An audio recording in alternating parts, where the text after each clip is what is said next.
Hi everyone, I'm Erika and welcome to Happy to See Me. This week we're speaking to Olympic boxer Mandy Bujold, but before we get into it, I will share something I was happy to see this week. And you know what? I will share two things. I'll share two quick things. The first, a few days ago, I spoke at the Girls E-Mentorship program. So it's this program that pairs teenage girls in Toronto with professional women mentors, and it's to help them prepare for their careers and develop confidence and leadership skills as they reach the end of high school. And it was cool because as I was preparing my talk for them, I was looking for old photos from high school, and I found photos of me doing all these extracurriculars in high school, and they were things that I was interested in, but I didn't think they'd become anything. So I loved being on camera. I loved storytelling. I loved media production. And it was cool to see that years later, I am now actually doing that. So I feel like I've returned to my high school self, my pure self, if you will. I guess, is that my pure self? I guess my authentic self. Anyways, the second thing I was happy to see, this I was skeptical about, and this is far more inconsequential than thinking about me in high school. My friend had a birthday at the space theme bar, and I'm thinking, okay, I'll go to the space theme bar for my friend's birthday. Why not? I'm thinking this will be tacky. There's going to be glow in the dark star stickers everywhere, but I'll just go have a drink and leave. But it ended up being a really cool and detailed and comprehensive experience. And this is not sponsored, but all of the cocktails were a production. Like there was this one cocktail called the Black Hole, and you get headphones with the sound of a black hole playing. There was another cocktail that had a grasshopper on it, and if you ate the grasshopper, then you got a pin and a certificate. Pretty much everything had dry ice. And I just remember as each cocktail came and the server was doing the production, I was thinking, oh, this bar is pretty cool, I gotta admit. So I was happy to see that my mind was changed about the space bar. And the bar, it's in downtown Toronto. It's called Off-World Bar. Again, not sponsored, but if you want to try something for the novelty of it, it actually was cool. They proved me wrong there. For today's episode, we're speaking to Mandy Bujold, and Mandy is an 11-time Canadian national champion in boxing. She is the only person in Canada to have won gold medals at the Pan Am Games back-to-back. She's competed at 2 Olympic Games. And fun fact, she used to coach me in boxing back in the day. So we're going to talk about how we met. What's so incredible about Mandy's career is she has come up against so many obstacles. Multiple times in her career, she has uncovered how there is not equity in the way that women versus men can qualify for the Olympic Games in boxing. And she's found out the hard way that there are fewer opportunities for women to qualify. And regardless, she pushed through, and it culminated in this big case leading into the 2021 Tokyo Olympics, where she ended up winning litigation and created more access and more equity for women who are postpartum or have just come back from maternity leave to have access to qualify to the Olympic Games. It's an incredible precedent, she said. It's an incredible legacy that she leaves behind. And she is so inspirational. I think you're going to love her. Before that, if you haven't already, please subscribe, rate, and review the podcast wherever you get your podcasts.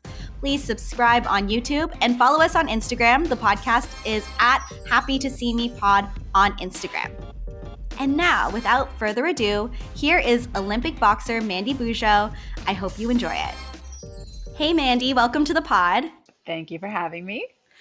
Okay, I feel like I need to start by saying we know each other. And when I tell people this story of how we know each other, they're shocked that this was a chapter in my life. But how do we know each other? You signed up to do a boxing event in Toronto, Agency Wars, and I was your coach. And you were my little killer. um, so it was honestly, it was a super fun experience. I think it was maybe the first year that I was coaching as well. Mm-hmm. But very cool, right? You walked in, I don't think you had any boxing experience. We kind of like took you from zero to getting you ready for an actual fight, and you stepped into the ring. So it was super fun to like see that transformation and see you go from like, brand new to killing it on the big stage.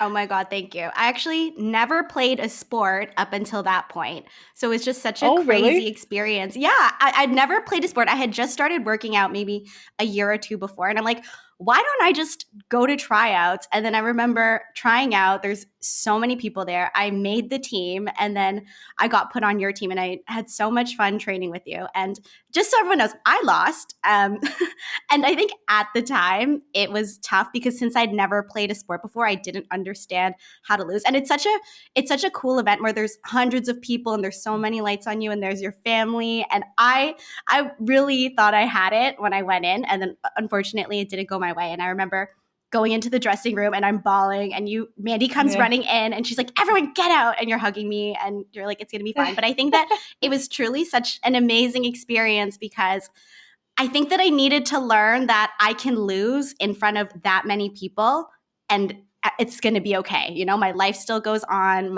It doesn't change my self-worth. And I think Yeah. realizing, okay, I can try something and lose and it's okay. Then I'm like, why don't I go for the bigger thing? So I actually continued boxing and I remember you gave me like a really great recommendation for a boxing gym to go with. So you really like helped me in terms of this chapter in my life that helped me gain so much confidence. So thank you for that, Mandy. Yeah, no, I honestly like I think that's the really cool thing about boxing is like as you know, like in the gym, you were one of the top people on my team, right? Like you were helping everyone else kind of get Mm-hmm. to that level and raise their level. And then, sometimes competition happens. It's a subjective sport. There's, judges around the ring. They can kind of make a decision, don't really have to give a reason why they make that decision. So, you didn't come out on top that day, but I just knew that there was obviously some potential there. So. Thank you. And it's wild to think about what has happened since we met because when I met you, I feel like, yeah, it was your first time coaching at that specific event and you had all of these big dreams and then you have gone on quite the adventure when it comes to your boxing career and the Olympics and the ups and the downs that you've had are wild. So I want to get into all of it. But first, I want to know, how did you get into boxing? Because I feel like for women, especially in our case, we're both petite women, I think it's really surprising that one would be drawn to that sport. So, what was it that got you into it? Um, Initially it was just fitness. So I have a brother who's about a year older than me, and he was doing a little bit of boxing, and I remember watching him box, thinking like that looks like a really fun thing to do. So that's kind of what drew me to it initially. But again, like you said, I mean, when I started, I don't want to age myself, but like when I started, there wasn't really that many women in the boxing gym. So like I walked in there and it was a little bit intimidating, right? Like there was kind of that uncertainty of like, can I be here? Can I like hang with these guys? And you had to kind of like prove yourself and you had to push yourself. And I think there was always a challenge there. And that's what really kept me kind of interested and wanting to go back. So, when you started, did you feel like, oh, I'm boxing, I'm a tough girl? And then, if you had that mindset, did you keep that mindset or did your view of what it meant to be a boxer change over time? Um, I feel like I was a tough girl before I started boxing. But no, I think when I got and actually started learning like the proper skills of being able to like throw punches and defend myself, I think it gave me a different kind of confidence where it wasn't like I need to be tough and I was still like in high school at the time. It was more of like I know how to like I carried myself differently, I guess. And that was just from the confidence of knowing that hey, I could protect myself if I needed to, or if anyone were to try to mess with me, I knew what I could do. Um, but no, and then eventually obviously like as you get older and you really start to like appreciate the sport and what you're learning from it, it just becomes more of a skill and something that you're like, okay, like I just want to master the skill. And it's not like I would kind of go outside the ring looking for trouble. It was just it was really channeled in like learning the art of boxing. And you really rose up pretty quickly, I would say. And you ended up quickly becoming one of the best boxers in Canada. You have so many national titles. And then you kick off this journey with the Olympics. So was 2012 your first time that you were working towards qualifying for the Olympics? Yeah, so women's boxing, I guess, is still fairly new as an Olympic sport. So 2012 was actually the first time we were even able to qualify for an Olympic Games. So yeah, that obviously became kind of my dream and something that I was working towards because at that time I was already kind of the number one in our continent, and then obviously like on the national team, etc. So that became the goal. But because it was so new in the Olympic program, there wasn't a really good qualification process. There was like one major event and it was just dependent on the draw and it was very complicated. So needless to say, I didn't qualify for that one. But it just honestly, it lit a fire for me and it really kind of helped me like reflect internally on like, you know what, not only that process was a little bit messy, but it was also, there were some things that I needed to change in terms of getting a different coach and, making some adjustments to make sure that 4 years later that I was going to qualify. And it just kind of gave me that extra motivation that I needed to make those big steps that I needed to make. And you said that that was the first Olympics where women's boxing was part of it. So up until that point, there was men's boxing in the Olympics, right? Yeah, yeah, absolutely. And was the qualifier for that a lot more clear than the women's boxing? Because you said that for the women's boxing, there was the one tournament, but were there more opportunities for men to get into it? Yeah, so the men would have multiple events, and also more spots. So for the women, the very first time, there was only 8 girls in each weight class, whereas the men have like sometimes like 40 people in one weight class. So they would have, continental tournaments where you'd kind of rank the top 5 or 6. You'd go to a world tournament, you'd rank the top 5 or 6, and then there was other like last minute kind of eliminators. Whereas for us, it just didn't work that way. And again, because there was only 3 weight classes, there's actually 10 men's weight classes. Um, Everyone who was like good in any weight class had to kind of like either try to lose weight or gain weight to try to like fit into those small categories. But again, we've seen some progress since then. The one that I qualified for in 2016, again, it was still just 3 weight classes. Um, and then 2021, we had 5 weight classes, and now there are 6 weight classes. So they've kind of eliminated some of the men's weight classes and then kind of added some of the women, which is really great. It's crazy that you got into it so early that you were one of the people who could experience, okay, this is how it was for women, and this is where there might have been oversight in terms of women having access to the Olympics. And throughout your career, I feel like you've continually uncovered all of the ways that there could be more access for women in sports. But it's good to hear that you made it to the 2016 Olympics. Was that a more straightforward qualification for you? Yeah, again, there was still only 2 events to qualify, but I think like I also had made some changes in my career. I had a really great coach in Toronto at that point. I was living there, Adrian Tudorescu, who is like a legendary Olympic coach.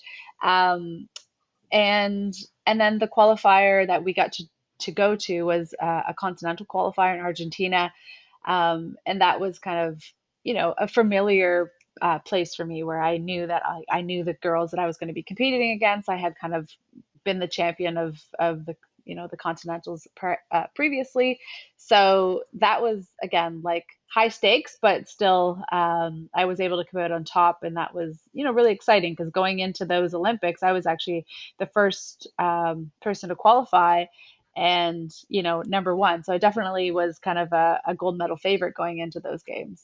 Yeah, I remember before those games, I just remember seeing your face everywhere. 'Cause I know that there's always the brands that showcase the Olympic athletes. I remember the commercials of you and your boxing, and there's wolves around you. I remember seeing you on billboards and things outside. So yeah, you very much. It seemed like they were setting you up to be the woman who was going to take home the medal. You were very much a contender. So then you go to Rio. How does that go for you? So going in, like you said, I was definitely a medal favorite. And again, I got a really good draw when I initially got there. I had my first competition against a girl from Uzbekistan. I won that pretty easily. And then I had kind of a 4 day rest in between because boxing is one of those events that like you start the first day and you go to the last day of the Olympics. Like it just runs for like the full 2 week period. So in those 4 days, just kind of staying focused, right before the night the night before, I guess I was going to compete, I actually ended up getting sick. And I know there was a lot of talk around that time with like, in Rio, there was a lot of like things going on in terms of, people getting sick from water or food or whatever. Unfortunately, I was one of them as well. So I must have ate something. I honestly have no idea to this day what it was. And honestly, it took a lot out of me. I just remember waking up in the middle of the night, getting sick. I kind of just thought it was nerves at first. I was like, no, I'm good. I'm at the Olympics. Maybe this is just kind of my way of processing what's going on. So I kind of just brushed it off. But by like the third time that I got up, I was like, okay, I think I'm really sick and I need to like call my coach and like figure out what we need to do here. And that's what I did. And I called, there's a Team Canada doctor. They kind of like took me in, like actually like this doctor like gave me her bed and like she was like trying to give me medication and things to just like help me like essentially just be able to compete. And then I went into the hospital in the morning. Again, they kind of like had an IV and they were trying to like replace all the fluids that I had lost overnight. So it was definitely like one of those moments where you're sitting there and you're just thinking like, oh my God, I just worked like literally my entire life for this moment and this is happening. Like, is this possible? um, so it was Mhm. super frustrating. But at the end of the day, I did like channel the energy and just think, you know what? There was no way I was going to give up. I knew that I was going to regret it my entire life if I didn't at least like step in there and gave it, all that I had left, which is what I did. I kind of somehow got ready. I couldn't warm up. I had like no energy to warm up, but I figured, you know what? Adrenaline's gonna kick in, something's gonna happen. There's muscle memory, there's like so many things that are gonna be able to kind of like help me get through that moment. So, I put my game face on. I went out there, I competed. I competed against a three-time world champion and an Olympic silver medalist from China. And although it was still a good competition, I do remember like when I was in there, just my reaction was just, it was like, I mean, split seconds in boxing, right? And my reaction was just a Mhm. little bit slow. Like I could see what she was doing, and it's like I wanted to react with something, but it was like slightly delayed. But other than that, honestly, I was just like, I was still proud of the fact that I was able to actually get in there. Because again, one punch can change everything in boxing. So I had to kind of give it that extra push. I remember that fight. I remember I was at my desk at work and I'm like, ooh, I'm going to book a meeting and I'm going to watch Mandy fight. And I was just like biting my nails. And I do remember towards the end, I'm thinking, is she tired? But I feel like I've seen her fight so many times. She doesn't run out of gas like this. So I remember being confused watching it. And then afterwards, hearing what had happened, I was just, as someone who knew you, I was just devastated because I know how hard you had worked. How do you process something like that happening where you prepare for years and just something out of your control happens? I mean, it's hard to process. Even now, like I think like at the very beginning, I honestly couldn't even tell the story without getting emotional because it was something that like if you work so hard for something and you're like so passionate about it, and then, something like that very out of your control happens, it's hard to process, right? Because there's emotion attached to that result that you're hoping for. So, it did take me a long time to kind of like be able to talk about it openly and have a conversation because, as an athlete, there's just so much pressure and so much like anticipation for that big moment. And for very few people does it actually like happen, right? Does everything fall into place at the perfect time at the Olympic Games for you to kind of end up on top? So I know that like, I've since met many other Olympians who've had similar stories, right? Maybe not getting sick, but an injury or whatever it might be, where that plan that you had for yourself or that vision didn't kind of come to fruition. So it's just about kind of like trying to put it into perspective and, coming home and realizing, hey, like I still have my husband, I still have my family, and these people still love me, even though like, this was kind of what I wanted for myself. It just didn't happen. So, I also think that again, it fueled me for another one because I wanted to be done after that Olympics, but then I thought, I still had this like feeling in me of like, well, I know what I was capable of. I wasn't able to show it. And that kind of like pushed me and helped me like stay motivated to try and push for another one. At this point, it was your dream to go to the Olympics and win a gold medal, right? Was it shortly after you started boxing that became your dream? So initially, like women's boxing wasn't in the Olympics, but it was definitely like, winning a world championship or, kind of getting to the highest point in the sport. Um, but the second that, yeah, the Olympics became a reality, that was definitely like all I thought about, like every day, every minute of every day, like that was the focus. It's such an accomplishment that something like that, that very few people are able to access, that was within your reach. Like I feel like that in itself is such a big accomplishment where it was realistic for that dream of the Olympic goal to come true. So congratulations for that. That's crazy. Okay, so you came home, you had one kid. So, how does maternity leave work in women's sports? Do you take the year off like somebody who might have a corporate job, or are you training while you're postpartum?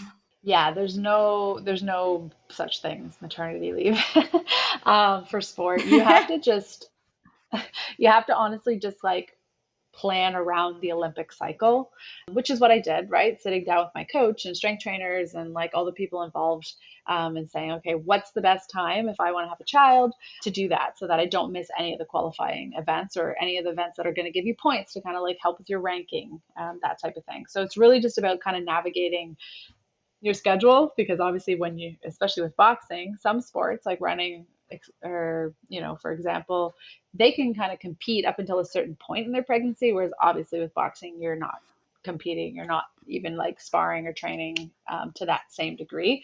So you're basically just kind of maintaining some sort of fitness throughout the pregnancy. And then, yeah, we just, again, had to kind of plan around, what that might look like to make sure that I could be prepared for, the qualification process as it came up for 2020. Okay, so you planned it well as perfectly as you could with everything in your control, Okay. the timing to qualify for 2020, and then of course the pandemic happens, and then it moves the Olympic Games to 2021. So how did that affect your career and your journey to the Olympics? Yeah, it was super tough because for me, again, knowing that I wanted to be done in 2016, I was kind of like pushing through, the training. That extra year, was really tough for me. Partly because, like everyone, we were kind of at home. We had limited resources on, what we could actually do for the training to prepare. There was definitely some time where you didn't know if the Olympics were even going to happen. And then I kind of had this whole other challenge of, now being told that because of the time that I took off for my pregnancy, that was essentially going to be the time they were going to look at for Olympic qualification. And I think the key thing for my story was that the men and the women had different criteria. So the men, they were going to look at an 18-month period, whereas the women, they were only going to look at a 9-month period, which was exactly like when I was off for my pregnancy. So if they would have just used the same amount of time for men, I would have still had the same ranking and would have qualified. So, that was kind of the most frustrating part for me was, leading up to that, I was kind of all ready to go to the qualifier. And then all of a sudden, everything's canceled, everything's shut down. They've changed the criteria. And now I'm sitting there trying to figure out, like, really, like the only thing holding me back from, not going to this event or to be able to qualify is the fact that I had a child. Like, it really just sat wrong with me. And I know that it was like, again, it was a personal thing at the beginning, kind of thinking like, is this possible? Like, can this really be happening? I brought it up with our sport federation and they kind of were like, yeah, you know what, we'll add the complaint to all our other complaints and then we'll push it forward and see what they say. And I remember thinking, like, really? I don't think my complaint is the same as like an injured athlete or whatever. Like, it's a little bit different. So I had reached out to, a friend of mine who just happened to be, one of the top litigators in Canada, and she is a lawyer for Tories. And I just kind of had a conversation with her. Normally, I never talk to her about stuff because I feel like people will probably always ask her questions. But there was something like, I just need to get your professional opinion on this.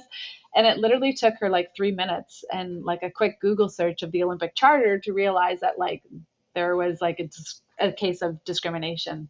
And again, so there was a whole big process, but, yeah, she essentially eventually took on the case and kind of like helped me push through. And, um, again, initially it was like I literally would have been happy with the Olympic Committee basically just saying, sitting down, having a conversation and saying, like, we're considering this, like, how can we kind of make an accommodation? If it doesn't work, that's fine. I just wanted them to consider the fact of, like, here's what your new criteria is doing. We kind of had to take them to court, and it was not an easy process, but I did eventually kind of come out on the other side and was able to win that case. There's so much about this that is wild. I remember reading the news and seeing everything that was happening. And I couldn't believe that now the second time in your career where you've uncovered that women have fewer opportunities to qualify for the Olympics than men. What was the reason for this shorter qualification period for women? There was no reason. It was honestly just these were the events that we picked. This is how it was going to be. Like there was honestly just like they just didn't even want to have the conversation. That was the crazy part. It was just like, really? Like it, yeah. So that's why like it slowly escalated, and initially was just like, here we wrote a very nice letter, and kind of like, here's something you need to consider if you didn't realize this was happening. And then they just kind of kept pushing back that no, we have many other people that are coming and saying that they've had injuries and things as well, so we're not going to consider this. And it's like, well, this isn't an injury. I don't know what year you're living in, but it's 2020.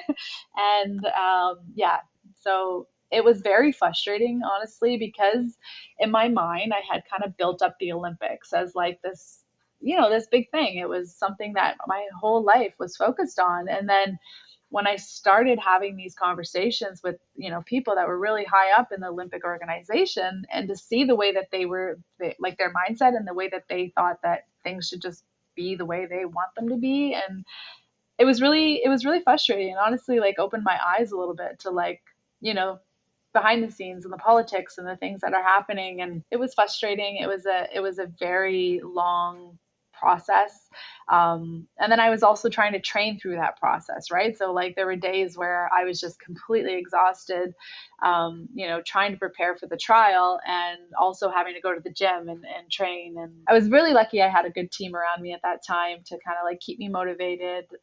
And again, the press was really good in terms of, they were sharing the story, and it came from all over the world that people wanted to hear what was going on, and they thought it was important. And I was started getting messages from people all over the world saying like, you have to keep fighting this, you have to keep pushing, like this isn't just about women in sport, it's just about like a fight for women in general, because many people had stories that they could relate, when they would leave their job and then all of a sudden come back and their job is no longer there, or they weren't up for a raise or a promotion because of taking time off for pregnancy. So I think there's a lot of people on different levels that could relate. It then changed from a story about me personally to like just a bigger fight for women, and I think that's kind of what motivated me to push through and keep fighting it. So much about that whole situation is so mind-blowing, even likening pregnancy to an injury.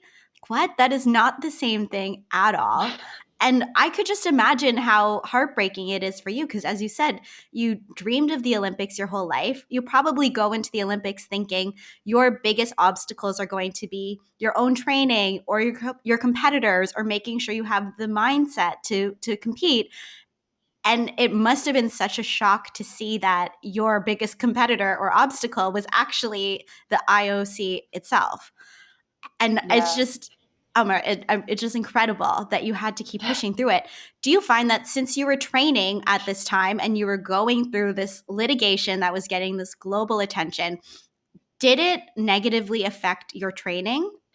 Yeah, I mean, I guess I'd be lying if I said it wasn't hard to be present in my training. Like as much as, my coach and everyone was super awesome, I knew kind of deep down that I had the right team to get through a situation like that, right? And I knew that like when I was in the gym, I could focus on what I was doing in the gym because, Sylvie and her team at Tori's was just so amazing. And I knew they were doing whatever they could to like make it possible for me to be there.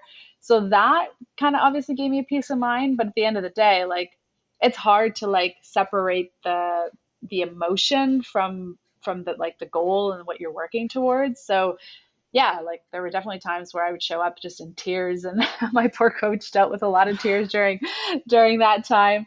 But he always just kind of helped me push through, and it was honestly, it was just about kind of like get through each day. And I did everything that I could. But again, we were limited on, we couldn't get proper sparring at that time because we couldn't travel. We couldn't get international partners to come in, which is something that I always did. We went 18 months without actually competing, which is like unheard of in my career. So there was a lot of other obstacles that we were trying to like overcome. So we'd have like some local girls and we'd try to like make pretend matches in the gym to like make it feel like competition. And like as close as we could anyway. And anyway, so we tried to get creative with the training and we tried to do what we could in the circumstances. But yeah, I mean, at the end of the day, getting to the Olympics, that was the big win. I think it wasn't necessarily, I knew the win wasn't going to come in the ring. Like I was so emotionally, mentally, physically just drained from like the lead up to it. And the fact that, I only knew I was actually going to the Olympics probably about a week before. And I think there was just a lot of emotion attached to it because of kind of that climb that I had to go through to get there. What was the actual outcome from the litigation with the IOC? Were you able to change the qualification for women? So with for that qualification, so basically what they had to do was go back and make an adjustment to the qualification process that had to make an accommodation for any female who was pregnant or postpartum during the qualification period. So I ended up being kind of the only person that fit that category that for that event. But what it did do was that it set a precedent. So now moving forward, let's say someone in another sport comes across a similar issue, they now have my case that they can use essentially to kind of be able to like push through that situation.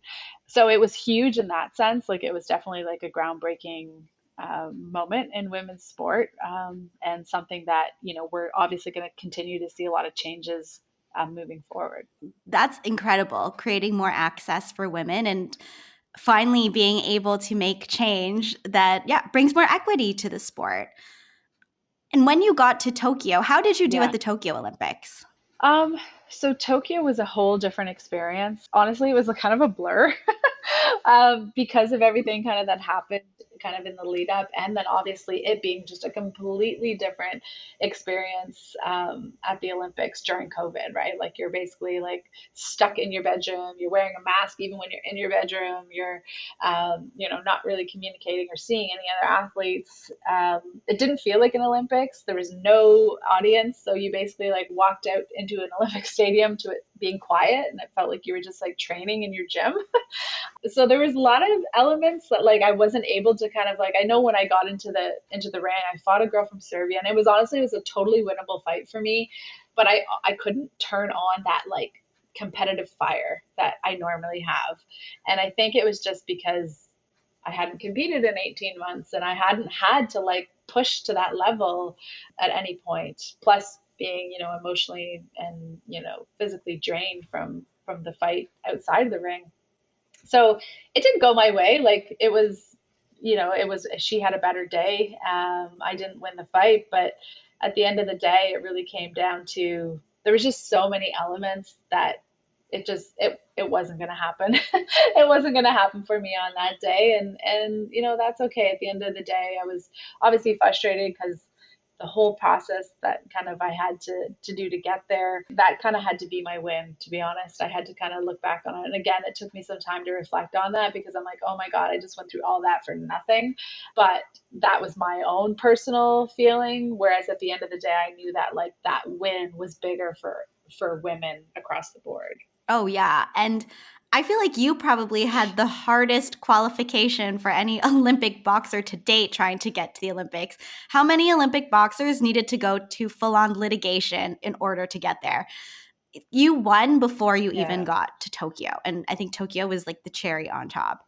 I saw a quote from you that said, "The fight in court took everything out of me. It kind of sealed it for me." So did that change your relationship with the Olympics and with your desire to compete in boxing after that? Yeah, I honestly think that like it took my passion. Like it was just like I don't know, there was point like even like about a week before the Olympics, after winning the case, and there were still things happening. Like my name was still not on that list. There was still kind of like threats that were happening, and things behind the scene that um, I obviously still can't share. But those pieces were just to me like, really, is it really worth it? Like, is this really worth it? And I had that conversation with my husband, and he had to be the one to kind of like push me and be like, you know what, like you've come this far, like you just gotta like you're almost there. You just got to keep going and keep pushing. And I think at that moment, that's when I kind of felt like, you know what, I've given everything that I could possibly give to this, this sport, this whole situation. And that's kind of when I felt like I was going to be done. Obviously, I wasn't going to like make it to the Olympics and then quit. I pushed through, and I gave it everything that I had, but I knew that like deep down that that passion and that fire had kind of been taken from me. Well, you had more than 10 years of working towards qualifying for the Olympics, and it makes sense that at that point you felt like you were done. And over those 10 plus years, you reached obstacle after obstacle. How did you find it within yourself to keep going for that decade? I think for me, it was just always knowing that I was capable of more, right? It was like always Mhm. something pushing me, telling me like, hey, like I can reach that next level. I can reach that next level. Yeah, it's honestly, it's a challenge. It's a personal challenge, right? Like sport has lots of ups and downs, and that's what's exciting about it. I think now that I've kind of taken a small step back from competing and from sport, that you miss those highs and lows, right? Like they're really really high and they're really really low. Regular life is kind of just like, yeah, it's the same all the time. So now I feel like I'm like searching, I feel like I'm searching for those like opportunities now of like I need some adrenaline, or I need to like, I don't know, I need to have kind of that mix. And I think you kind of get addicted to that in sport, and you get addicted to the training, and like I absolutely love training, and obviously I still do it because it's something that I really love, and I don't need to compete, but I just enjoy kind of that outlet that the sport gives. Yeah, because you retired not long ago. I think it was shortly after the Tokyo Olympics. So, what are you doing now? You said you're still training. What's your relationship with boxing, and what are you doing in life now? Yeah, so I'm still training, and again, training now looks very different. I had another little girl not too long ago. She's 4 months old now, so I am kind of on maternity leave. Just spending that time with her while she's young. But yeah, my focus is definitely changing more to like, hey, like I have a 4-year-old and a 4-month old, and they're gonna my 4-year-old especially is getting into activities and like things, so it's more about them now. So my training's kind of like my personal time, but now I do a lot of like public speaking, events, that kind of thing. I actually run like a similar event to what you participated in Kitchener called Champions for Charity. So again, kind of bringing corporate people into the boxing ring, and then having them compete for charity. So that's something I'm looking to kind of bring back now that we're kind of back into in-person events. We're working on a documentary as well, to share the story in the lead up to Tokyo. So that's kind of exciting. Yeah, there's honestly, I always have so many different projects on the go, but yeah, it's really just about kind of exploring and figuring out what I feel like doing now. That story deserves to be a documentary for sure. And your daughters, so one is 4 months old, but your older daughter, has she gotten into the ring yet? Just for fun. Like she's got her own Mhm. little boxing gloves. She definitely knows how to throw punches and all of that. So, she comes with me to the gym, and she likes the training, but she's definitely more of a girly girl. She's got to have her dresses on and her hair done, her nails done.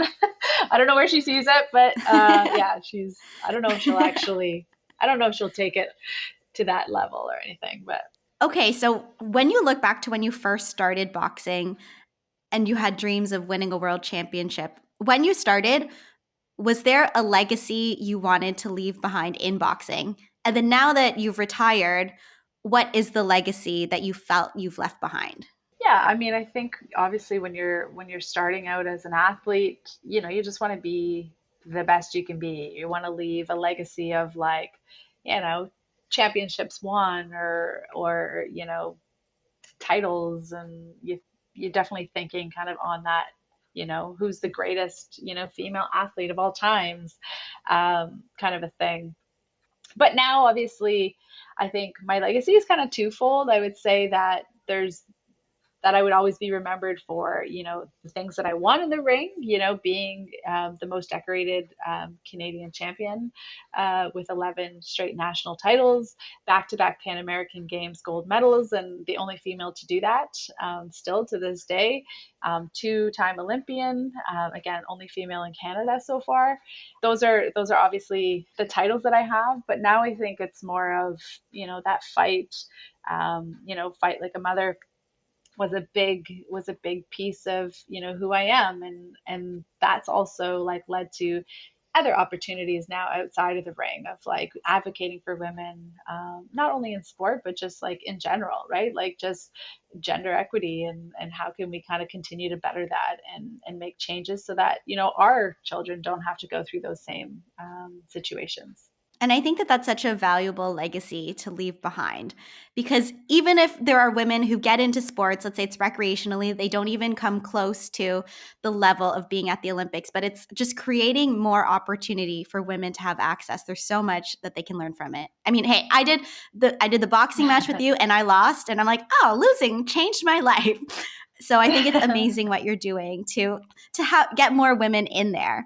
It's something that, yeah, I hope to continue to do. I'm still trying to find ways to like give back to the sport as well, right? Whether it's coaching or running events, or I do some like mentorship programs. And even like within Ontario, I work with a female development committee, and like how can we kind of like continue to develop the women in our province of Ontario. So You've won 169 amateur bouts.